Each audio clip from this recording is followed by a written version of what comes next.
আসসালামু আলাইকুম ওরহমতুল্লাহি অবরকাতুহ। কাছে কিংবা দূরে, দেশে কিংবা প্রবাসে, যারা যেখান থেকেই আজকের এই সূরা মাউন ক্লাসে উপস্থিত হয়েছেন, সকলকে জানাচ্ছি আন্তরিক মোবারকবাদ ও অভিনন্দন। প্রিয় শিক্ষার্থী ভাই ও বোনেরা, আমরা আজকে শিখব সূরাতুল মাউন কিভাবে সহিভাবে তেলাওয়াত করতে হয়। আর ক্লাসটি শুরু করার আগে এখনও পর্যন্ত যারা চ্যানেলটি সাবস্ক্রাইব করেনি তারা এখনই সাবস্ক্রাইব করে পাশে থাকুন। আর যারা আগে সাবস্ক্রাইব করেছেন তাদের জন্য রইল আন্তরিক মোবারকবাদ এবং অভিনন্দন। আর ভিডিওটি দেখার পরে যদি আপনার কাছে ভালো লেগে থাকে তাহলে অবশ্যই কোরআন শিক্ষার কাজে এবং কোরআনের খেদমতে অবশ্যই ভিডিওটিতে লাইক, কমেন্টস এবং অন্যের মাঝে শেয়ার করে দিবেন ইনশাআল্লাহ। তো যাই হোক, কথা না বাড়িয়ে আজকে আমরা এখন শিখব সূরাতুল মাউন। আউযু বিল্লাহি মিনাশ শাইতানির রাজিম। বিসমিল্লাহির রহমানির রহিম। আরাআইতাল্লাযী, এখানে কিন্তু অনেকে বলে আরাইতাল্লাযী, আরাইতাল্লাযী, এখানে কিন্তু আরাইতাল্লাযী নেই, এখানে আছে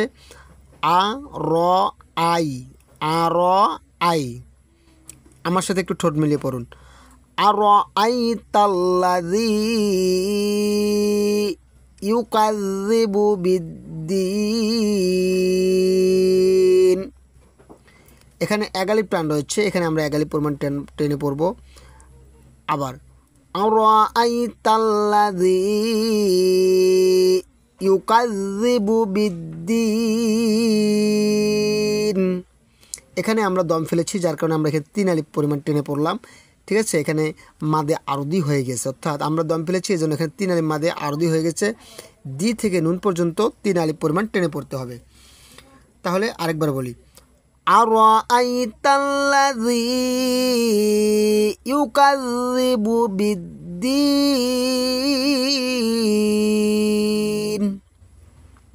এবার 2 নম্বর আয়াত, ফাযালিকাল্লাযী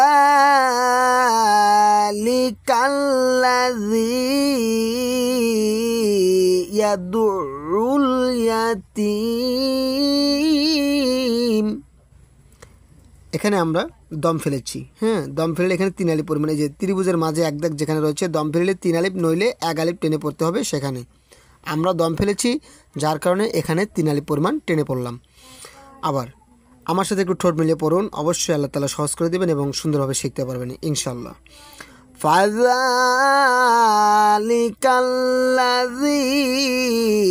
ইয়াদুউল ইয়াতীম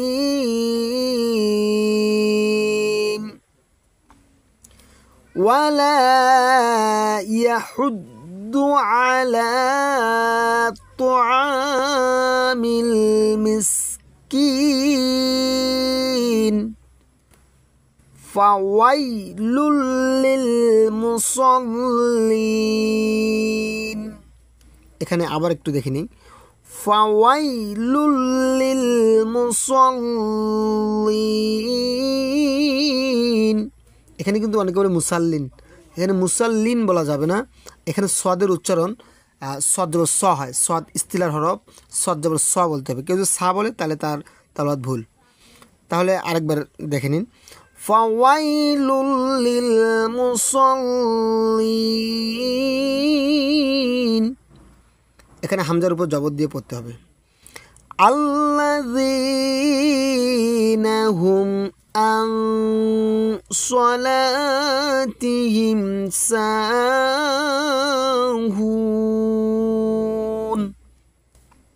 প্রিয় শিক্ষার্থী ভাই বোনেরা, এখানে কিন্তু এখানে আপনার হয়ে গেছে, নুন সাকিন ইকফা হয়ে গেছে, এখন গোপন হবে, আং বলতে হবে। এখানে আন বলা যাবে না, আং অনেক স্বর, আং স্বরে আর অনেক স্বর, আং এরকমভাবে চলবে। আং সলাতিহিম সাহুন। এখানে আবারও হামজার উপর জবর দিয়ে পড়তে হবে। আল্লাযীনা হুম ইউরাউন।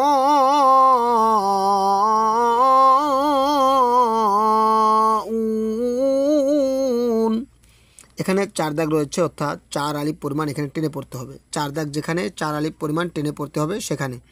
তাহলে এখানে আমরা 4 আলিফ টানলাম আর এখানে আমরা 3 আলিফ টানলাম, কেননা এখানে আমরা দম ফেলেছি, মাদে আরদি রয়েছে, এই যে চিহ্নটি, এই চিহ্নটি মাদে আরদি, অর্থাৎ ত্রিভুজের মাঝে এক দাগ যেখানে রয়েছে সেখানে 3 আলিফ পরিমাণ টেনে পড়তে হবে দম ফেলিলে। আর যদি দম না ফেলি তাহলে 1 আলিফ পরিমাণ টেনে পড়তে হবে। তাহলে আরেকবার দেখে নিই। আমরা তো এখানে আলিফের উপর জবর দিয়ে ধরে পড়ব। আল্লাযীনা হুম, আবার আল্লাযীনা হুম ইউরাউন